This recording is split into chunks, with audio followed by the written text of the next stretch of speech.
Hi, I'm Tom McCook. We're here at Center of Balance in Mountain View, California. And I'm here with Evangeline, my trusty model, who's going to help me demonstrate for you these next series of exercises that are geared specifically towards swimming, but also for spinal health and alignment.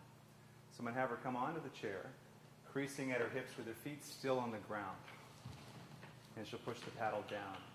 And just to get that sense of equal weight bearing, the feet are in line with the hip joints, so they're a little narrower than the width of the pelvis. Her head's in line with the spine. The first thing I just want her to do is a little protraction and retraction of the shoulder blades. So with the spring tension, she's going to let the shoulder blades come together and then slide apart, with a focus on more of reaching from the underside of the shoulders opposed to letting the shoulders go north towards the ears.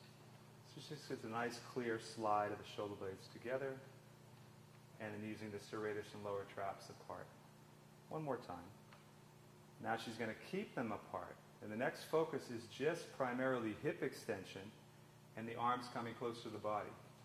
So what she's going to do here on the exhale, she's going to reach into the paddle and extend the hips from below the glutes and come up into a plank without any spinal extension.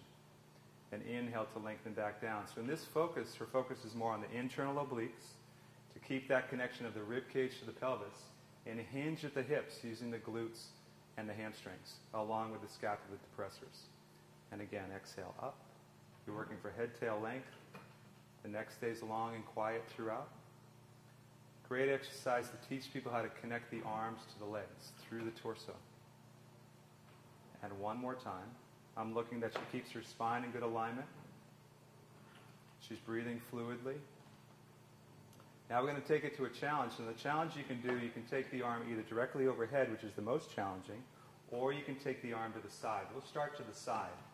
So with the arm to the side, I'd like her to connect both arms to one another at the bottom level of the shoulder blades. On the exhale, she activates the legs, come up into straight line. Inhale down. Great for swimmers to learn how to connect the arms to one another at the same time while they're moving, which relates to harmonious movement of the body. Now she's going to try a couple with the arm overhead. So with the arm overhead, the shoulder blade stays low, the neck stays long. On the exhale, she'll come up. Inhale to lengthen down, breathing low and wide. So she's keeping a nice organization through the torso, line through the spine. So she's making the connections across the body with the up arm from the lat to the opposite glute and across the front of the body from the underarm to the opposite hip.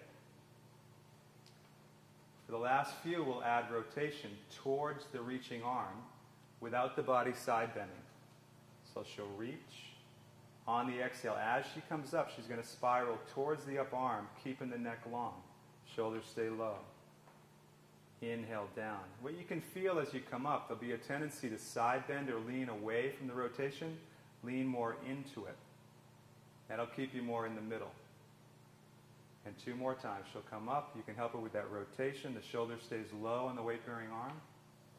Inhale down, and both hips stay square to the chair throughout the exercise. It's mainly thoracic and cervical rotation. And she'll lengthen down.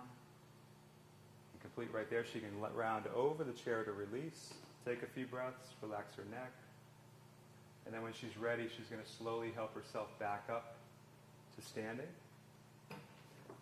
And that concludes that series of exercises and extension on the chair.